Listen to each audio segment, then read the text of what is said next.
এই কেন এখন পর্যন্ত একটা মানুষ জিগাইল না যে তোমরা অবস্থানটা কি, তোমরা কোন অবস্থার উপরে আসো না গীতা গড়ে দুয়ারের মধ্যে পানি। কিন্তু আমরা এমন একটা অবস্থার মধ্যে আছি, আমরা 1 নম্বর ওয়ার্ড থেকে আইছি 10টা ঘর, 2 নম্বর ওয়ার্ড থেকে প্রায় 6টা ঘর, 4 নম্বর ওয়ার্ড থেকে আইছে।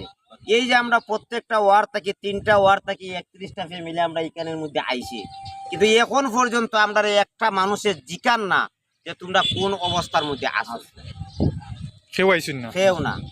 একমাত্র দিলে শেখ হাসিনা দিছে না গীতা, কিন্তু কোনো মেম্বার কোনো চেয়ারম্যান ফের বরাদ্দ টাকা যায় এখানে আয় না। প্রতি বছর বছরে পানি হয়। হ্যাঁ, প্রতিটা বছর না গীতা। তো এ বিষয়ে আপনারা দাবি কিতা?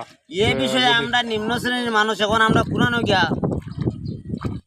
করতাম, কারণ আমরা যদি বড় লোকের দরজা যায়, দরজা করে লোক ওই না গরিব আইছে, গরিব আসলে মানুষের কোনো না। গরিব যদি গরিবের দরদি যদি মানুষে বুঝতো, তাহলে মানুষ অত্যন্ত পক্ষে অনুদান দেখ বাগে না দেখ, এলাকার বিত্তশালী লোক আছে না গীতা, বুটের সময় ঠিকই তারা কোমর পানি ভিজাইয়া দেখা যায় তারা, কিন্তু এখানে আইয়া এখন বর্তমানে এখন হই, এখন এইসব নেতারা হই, এইসব নেতার কোনো পাত্তা নাই। ওখন এইসব নেতা বললে যদি হইতে নাই না গীতা, এইসব নেতা বললে ওখান যদি আমরা পাইতে চাই না নি, কইব অসুস্থ, তারা অসুস্থ না গীতা। বন্যার পানির সময়, বন্যা পরিস্থিতির সময় এইসব নেতারা অসুস্থ।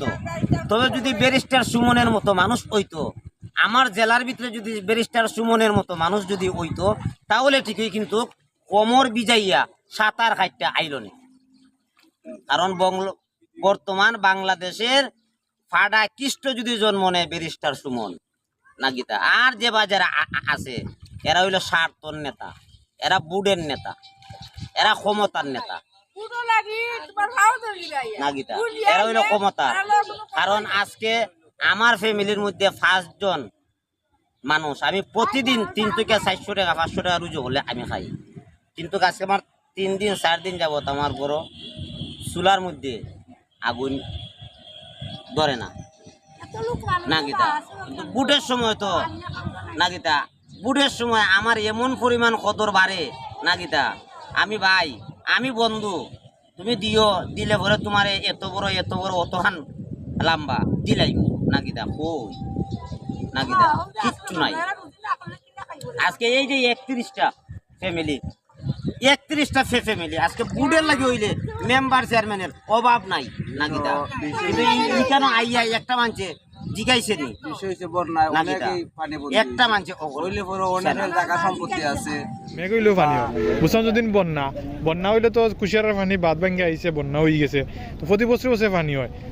তো এটার কারণ কিতা? এটা কারণ যদি মেন কথা কইতাম যাই ভাই, কারণ এখানে যে আশ্রয় কেন্দ্র বা ভূমিটা দিচ্ছি, যদি উপর থেকে যে হিসাবে আইছি তো আমরা পরিপূর্ণভাবে পাইতাম, তাহলে বিটা আরো 3 জায়গায় দিল, কোনো সমস্যা হইল না। যে বিটটা করছে, বিটটা তো আর বেশি না, 1 হাত 2 হাত, রাস্তাটা 2 হাত টুক মারি দা লেভেল করে গোটা বানাই দিত, তাইলে আমরা পানি বন্ধ করতাম।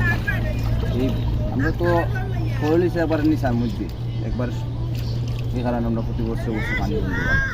আর এর মাঝে তো কোনো কান দিয়ে বাদ ভাঙ্গা পানি ঢুকে বা বন্যা হয়, তাইলে তো অবস্থা করে ঘুরে দুয়ারে বাচ্চা কাচ্চা লইয়া তো আর আছে আর কি।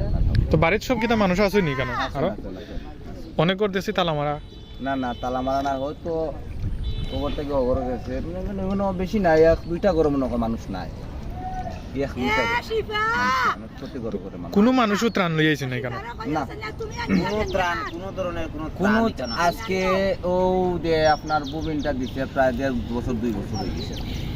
এই 1.5 বছর 2 বছরের ভিতরে আমার জানা মতো আজকে আপনার একটা চ্যানেল বা এই সাংবাদিক হিসাবে চ্যানেল যে আপনারা একটু আইসুন, এর ভিতরে চেয়ারম্যান সাহেবের মাধ্যমে তো আমরা গড় পাইছি, সরকারি তো অনুদান আর চেয়ারম্যানের মাধ্যমে তো প্রতিটা ওয়ার্ড ইউনিয়ন যায়, আমরা পাওয়ার পরে আমরা কয় গড় পাইলাম, কিলা আসছে, একদিন চেয়ারম্যান সাহেবের দেখছি না, মানে এই বিভিন্ন প্রথম থেকে আসুন তো ওই আমরা দেখছি।